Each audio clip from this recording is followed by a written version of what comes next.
Hello everyone, welcome to this month's Gosho passage study, the teaching that accords with the Buddha's mind. Now we have previously studied this same passage in July 2016. Now at one glance, the passage looks very long. Now that is because the Daishonin used two analogies to help all of us understand these two sentences, the opening and closing of the passage, which contains important guidelines on Kosen-rufu, or otherwise known as actions taken for the peace and security of the land and happiness for oneself and others.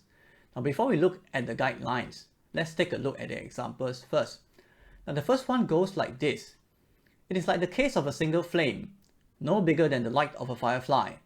When applied to a plane of dried grass, in the space of an instant, burns first one blade of grass, then two, then 10. Then suddenly, the grass and trees over a huge area are consumed all at once.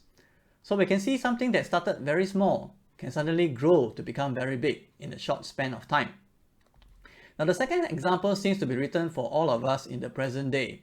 Now this is how applicable Goshos are even today. Now let's take a look together. A dragon who places one small drop of water in its claws and ascends to the heavens can cause rain to fall. Now in the modern era, such dragons are very common and you might have seen them before. Now during the very dry seasons, when our reservoirs are drying up, now our government will send these dragons to the sky and cause rain to fall to fill up our reservoirs. Now in case you haven't seen them before, let's take a look at them together. A dragon who places one small drop of water in its claws and ascends to heaven. Let's watch. Think Roman candles with a mission to deliver those condensation nuclei that encourage more collisions and group huddles by ice crystals inside the cloud. Common seeding agents used are dry ice, the solid form of carbon dioxide, silver iodide, or simple salts like sodium chloride. Seeding agents act as additional ice nuclei. In the case of silver iodide, its structure is very similar to ice. Hexagonal, which is why experts think ice wants to bond to it. When silver iodide is used in a cloud, water droplets begin to give up water vapor and shrink. At the same time, the ice crystals already present in the cloud collect this moisture and grow. As ice crystals bang into other ice crystals, they become larger and heavier until they fall from the cloud. Can cause rain to fall. Now again, small things can be the catalyst that brings about a great outcome, as long as they are the right things. Now the wrong things, no matter how big, won't work, isn't it? Now, so this brings us to key point number one. A small act of goodness brings about a great outcome. Now the right things that we do in the beginning can look insignificant, but as long as we continue to do it right, the great outcome will come by itself. So on this, Ikeda Sensei says, it is the accumulation of seemingly insignificant actions that will ultimately transform our world, shrouded in turmoil, into one that enjoys peace and security. It all begins by treasuring the person standing in front of us, by imparting wholehearted encouragement to that individual. So now that we have understood the two examples, let's get to the background of the Gosho. Now this letter was written on May 2nd, 1279, when Nichiren Daishonin was 58 years old, and sent to Nikkei, a disciple who lived in Totomi province. Very little is known about him, but from the letter, we learn that Nikkei had recently made a difficult trip of more than 85 kilometers to visit the Daishonin in Mount Minabu. And after his return, he subsequently sent an offering of rice, 187 kilograms of it, to the Daishonin, specifically for the repose of his deceased son. Now, duly understanding the deep wish behind the large offering made by his disciple, the Daishonin quickly replied, "You have kindly sent me 3 koku, which is 187 kg in present day, of rice. I immediately placed it as an offering before the Lotus Sutra of the Wonderful Law, the single vehicle, enchanted Nammyo Horenge Kyo, just once. I've done this so that your beloved son may assuredly and without doubt attain enlightenment." Now here I want to highlight 187 kg of rice as an offering, chanting Nammyo Horenge Kyo just once. Please don't be mistaken that the Daishonin is being stingy. and do not misrepresent this as the exchange rate. Because the Daishonin knows the circumstances of his disciples very well. Because he knows that the huge offering made in the name of his deceased son is just a pretext. He knows that the huge offering was made for the sake of Kosen-rufu, which is to keep him and his disciples alive in Mount Minubu. So he is very deeply touched by his disciples' sincerity. So despite in very ill health, he replied, wanting his disciple to understand the heart of making offerings to the Lotus Sutra.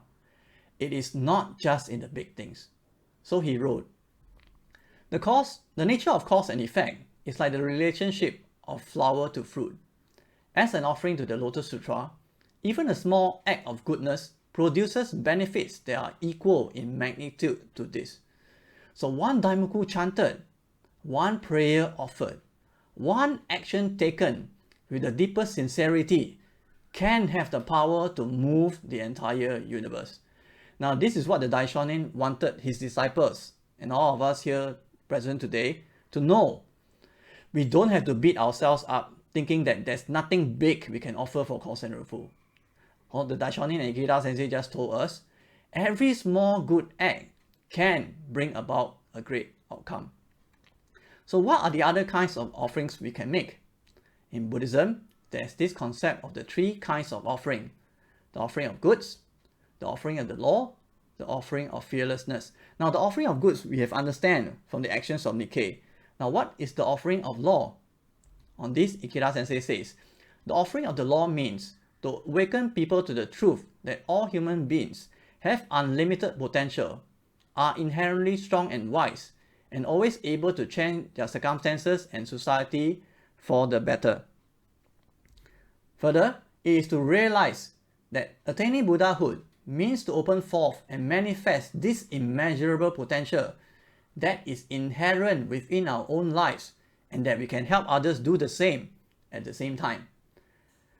Now the offering of fearlessness means to relieve others' fear and give them courage. Or in short, it is to give them heartfelt encouragement based on the law. So if we think that there's nothing we can give, then let's try to look into the lives of the people we care, find out what they need, get involved in their lives, start by giving them the encouragement they truly need. So this leads us to key point number 2. Kosen-rufu begins with imparting encouragement to one individual. Now on this, Ikeda Sensei says, the expansion of our movement of Kosen-rufu always begin by imparting the encouragement to one individual. The starting point of unity is also found in imparting encouragement to one individual. Now this is how one person stands up alone as a lion, followed by another, and then by another. And together, they advance towards a great goal, winning each day, day after day. It is through this process that beautiful bonds of courage and justice are forged, powerfully connecting one life to another. Now Sensei says, what is important here is that each one of us spontaneously share the joy of practicing faith with great cheer. And we should always aspire to be the first person in the chain of spreading joy by imparting encouragement to the person standing in front of us. So this brings us to key point number 1, which is a small good act of goodness brings about a great outcome. Here I'd like to recap. The right things that we do in the beginning can look insignificant, but as long as we continue to do it right, the great outcome will come by itself. We must believe that as long as we take action, it will not go to waste. So this brings us to key point number 3, which is actions based on faith will never go to waste. Now on this, Ikeda Sensei says, no effort is wasted in Buddhism. Our work, our daily lives, or our undertakings are Buddhism. If our efforts are based on faith, they will be transformed without exception into benefit. I'm sure that many of you are here today, are extremely busy, and have various challenges on your minds. Yet you have made the time and effort to attend this Buddhist meeting. The benefit you are accumulating as a result is immense. You are advancing on the path of the Supreme Law. Now, as Sensei teaches us here, all our efforts for Kosen-rufu, even if they sometimes seem in vain or are a struggle, have great meaning and value for our lives and will steer us in a positive direction. This is the power of faith. Now this year is the year of youth and triumph. So let us continue to advance based on the conviction that a life dedicated to Kosen-rufu is a triumphant life. Thank you all for listening.